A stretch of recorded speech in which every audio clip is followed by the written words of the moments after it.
Welcome, students! Today, we are going to tackle a very important topic for your exams, global malabsorption. Let's break this down into simple, high-yield concepts. Cello, let's begin.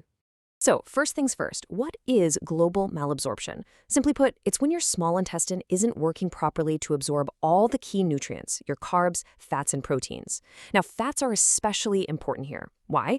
Because they're the most energy-dense nutrient we eat. So when fat absorption goes wrong, it's often the first and most obvious sign, leading to things like weight loss and that feeling of being tired all the time. Here is our plan for today. We'll go through this topic step by step to make sure you understand everything clearly. We'll start with the most important one, celiac disease, then cover Whipple's and tropical sprue. After that, a quick look at some other syndromes, and we'll finish with a summary table, which will be perfect for your last-minute revision. Okay, Betcha, let's start with our first topic, and probably the most important one, celiac disease. You might also see it called gluten-sensitive enteropathy. Please pay close attention here. This is an extremely high-yield topic for your exams. Now, this is a very interesting concept, the celiac iceberg. What does this mean? Well, think about it. Only the tip of the iceberg, maybe about half the patients, show up with those classic gut symptoms like diarrhea. But the huge part of the iceberg is underwater, hidden. These are the atypical or silent cases. And this is so important clinically because it means a lot of patients are walking around with celiac disease and don't even know it, which can cause serious long-term problems. These 3 points are pure gold for your MCQs. You must remember them. First, another name for celiac disease is non-tropical sprue. Second, the genetic link. You have to memorize this. HLA-DQ2 and DQ8. Super important. And third, where does it affect the gut? Primarily the proximal small bowel, so the duodenum and the jejunum. This location is key because that's where things like iron and folate are absorbed, which will explain some of the other symptoms we're about to see. So what is the actual mechanism here? How does this disease happen? Well, this flowchart explains it beautifully. It all starts when a person with the right genes, that's our HLA-DQ2 or DQ8, eats gluten. There's an enzyme in the gut, tissue transglutaminase, or TTG, that changes a part of gluten called gliadin. This changed gliadin is then shown to our T cells, which get confused and think it's a foreign invader.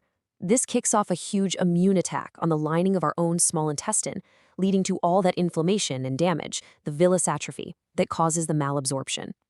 So how will a patient with celiac disease come to you? Well, there are 2 main ways. On the left, you've got the classic features everyone thinks of, diarrhea, bloating, weight loss. But please pay close attention to the atypical features on the right. This is where a lot of doctors miss the diagnosis.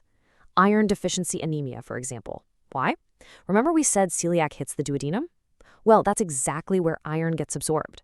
So if you have an adult, especially with iron deficiency anemia that you can't explain, you absolutely have to think about celiac disease. And here it is, another massive exam favorite. The most important associated condition of celiac disease is this skin condition, dermatitis herpetiformis. It's a super itchy, blistering rash, usually on the elbows and knees. It's caused by the same immune reaction, but in the skin. And just like the gut symptoms, it gets better with a gluten-free diet. Okay, so for diagnosis, we start with blood tests, with serology. Now, out of all these antibodies, the single most important one you have to remember is anti-TTG IgA. Why is it the best? Look at the numbers. It has a fantastic combination of high sensitivity and high specificity. That makes it our best screening test. And remember, TTG is that same enzyme, tissue transglutaminase, that we talked about in the pathophysiology. Now, while blood tests are great for screening, the gold standard, the final confirmation, is an endoscopic biopsy from the duodenum. On the right side, you can see the classic findings. Look at the difference. In a celiac patient, you're looking for 2 main things. First, villus atrophy. The long finger-like villi become completely flattened. And second, crypt hyperplasia. The crypts at the bottom get much longer. This combination is the classic picture of celiac disease on biopsy. All right, let's switch gears to our second condition, Whipple's disease. Now, this one is fascinating. We call it a great mimic because it can present in so many different ways, looking like a lot of other diseases. It's not just a gut problem, you see. It's a systemic illness. It can affect your joints, your brain, your heart, almost anything. For your exams, you need to know this classic tetrad of symptoms for Whipple's. It hits the joints, the GIT, the neurological system, and the cardiovascular system. It can even cause something called culture-negative endocarditis. But the most high-yield point here, the one thing that is pathognomonic, is the neurological sign, oculomasticatory myorrhythmia. It's a very specific, strange movement of the eyes and the chewing muscles at the same time. If you see that term in a question, your brain should immediately scream, Whipple's. So how do we diagnose it? Again, it's a biopsy. And this image shows the absolute hallmark finding. Inside the lamina propria, you'll see all these foamy macrophages. And when you stain them with a PAS stain, they light up. Why? Because they are stuffed full of the bacteria that causes this disease, Tropharema whippli. Now let's talk about tropical sprue. As the name suggests, this is all about geography. This is the most common cause of malabsorption if you're living in tropical areas like India, Bangladesh, or Pakistan. So how does this one develop? Well, unlike celiac, which is an immune problem, tropical sprue is thought to be infectious. It probably starts with a bad bout of infective diarrhea, maybe from bacteria like E. coli. And even after that initial infection is gone, it leaves behind this chronic damage to the small intestine. This leads to malabsorption, and the most prominent deficiency you're going to see here is folic acid deficiency, which, as you know, can cause megaloblastic anemia. So here's a very common exam question. How do you tell it apart from celiac disease? The biopsy can actually look very similar with that same villus atrophy.